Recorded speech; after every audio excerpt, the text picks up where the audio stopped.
Saya Samsudin Alimsyah, mari kita bicarakan demokrasi.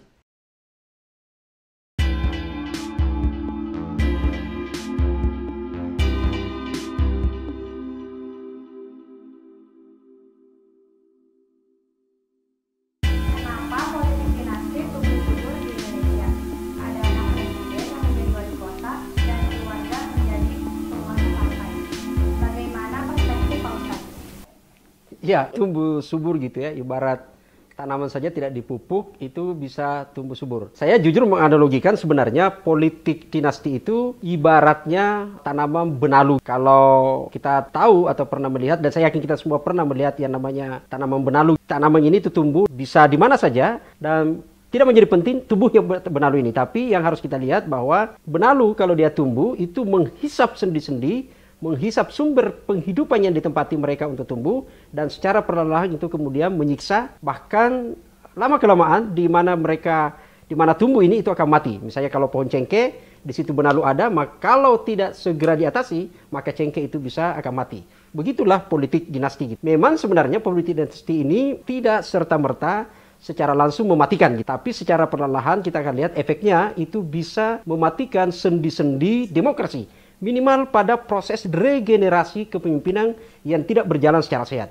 Itu poin yang pertama yang kita lihat, bahwa dinasti itu sebenarnya adalah sesuatu yang problem yang harus kita atasi bersama. Dan kita tahu bahwa soal politik dinasti ini kan sebenarnya adalah aspirasi yang sudah cukup lama dan selalu disuarakan setiap kali ada perhelatan demokrasi. Terutama bagi orang-orang yang memiliki kesadaran kuat, keyakinan bahwa demokrasi yang sehat, demokrasi yang tumbuh secara baik, itu sesungguhnya secara tidak langsung akan berkontribusi lahirnya regenerasi pemimpin yang cerdas, regenerasi pemimpin yang berintegritas, dengan tentunya pemimpin yang peduli dan tidak korup. Itu adalah sesuatu argumentasi yang coba kita suarakan terus. Tapi kemudian kita lihat apa yang terjadi. Politik dinasti itu kan tumbuh terus, menjadi terus adalah sebagai ancaman. Saya senang mengajak kita untuk melihat ke belakang. Aspirasi melawan yang namanya politik dinasti ini itu sebenarnya sudah sejak lama. Bahkan puncaknya itu adalah kira-kira tahun 2014-2015. Saat itu di mana ketika lembaga KPK sebagai lembaga superbody, lembaga penegak hukum yang fokus pada anti korupsi, lembaga anti rasuah ini itu kemudian banyak menyasar melakukan penegakan hukum, menangkap kepala-kepala daerah yang terlibat dalam kasus korupsi. Sampai jumlahnya ratusan. Dan dari ratusan itu dicek, ternyata rata-rata mereka ini adalah yang kepilih ada kontribusi karena politik dinasti.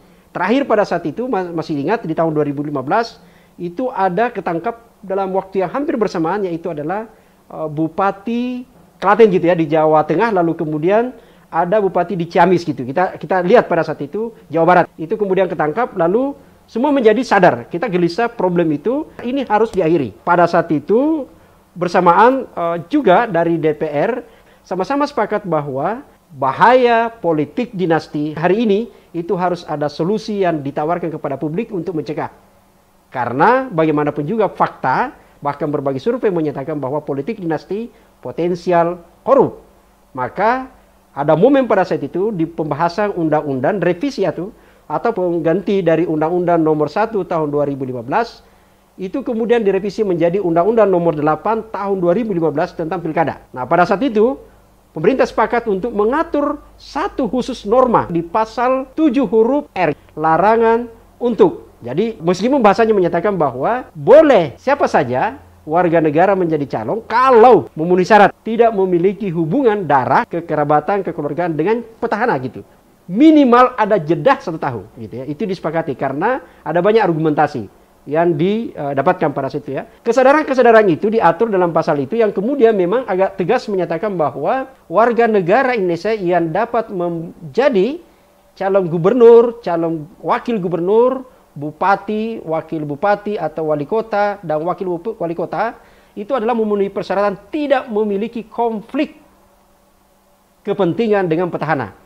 Dalam norma itu jelas sekali gitu ya, dan kalau kita cek di bagian penjelasan, karena yang disebut kepentingan itu adalah petahana memiliki hubungan darah ke atas, ke bawah, samping, kiri, kanan, istri atau suami atau anak, bibi, apa semua kakak, itu adalah bagian yang dianggap. Poin penting pesan di situ adalah apa sebenarnya? Kalau kita baca di perdebatan undang-undang itu menyebut bahwa ada kekhawatiran petahana kalau dia membackup satu kandidat tertentu, maka potensial akan memanfaatkan masa jabatan, memanfaatkan kekuasaan, lalu kemudian memanfaatkan seluruh fasilitas termasuk infrastruktur dalam birokrasi, mobilisasi PNS untuk kemudian mendukung kandidat tertentu. Ini bahayanya, meskipun akhirnya kemudian dalam saat bersamaan pasal ini kemudian digugat oleh salah seorang warga negara, yaitu dari Sulawesi Selatan gitu ya, anggota DPRD Sulsel, yang kemudian menggugat karena menyatakan berpandangan bahwa undang-undang ini itu melanggar hak asasi seseorang untuk setiap warga negara berhak dipilih dan memilih. Itu pandangan mereka. Lalu kemudian masuk mendaftar menguji di MK,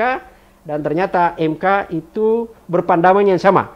Paling tidak dalam putusannya di MK itu menyatakan bahwa yang disebut, yang menjadi penting diatur sebenarnya adalah batasan jabatan kepala daerah gitu ya. Tapi terlepas dari itu kita lihat putusan dari MK yang kemudian membatalkan pasal 7 huruf R itu kemudian tetap kembali tumbuh subur politik dinasti. Bahkan semakin menggejala yang berbahaya. Data Kopel sebenarnya itu jelas. Jadi ketika pemilu 2019 sambil menjawab pertanyaan tadi itu menarik. Jadi faktanya memang betul setelah dicabut itu bukan hanya di pemilu pilkada gitu ya. Di pemilu legislatif saja kemarin tahun 2019 ada ratusan caleg yang sesungguhnya adalah itu bagian dari politik dinasti dan terpilih ada puluhan. Pada saat bersamaan juga di pilkada, saya kira ini sejarah yang paling baru kali ini terjadi ya.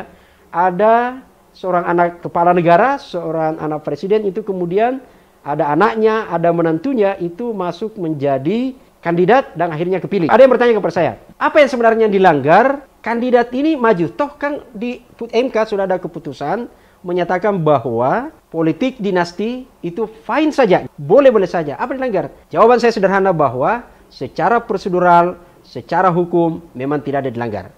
Tapi bagi saya ini adalah, saya mengutip pernyataan teman-teman saya bahwa ini adalah pemahaman demokrasi minimalis. Jadi sekedar prosedural tanpa mencoba menarik masuk pada soal etika. Bisa kebayang kalau seorang gubernur, lalu kemudian anaknya bupati, lalu kemudian istrinya juga menjadi bupati lain, seorang presiden anaknya menjadi wali kota, di tempat lain menjadi menantu.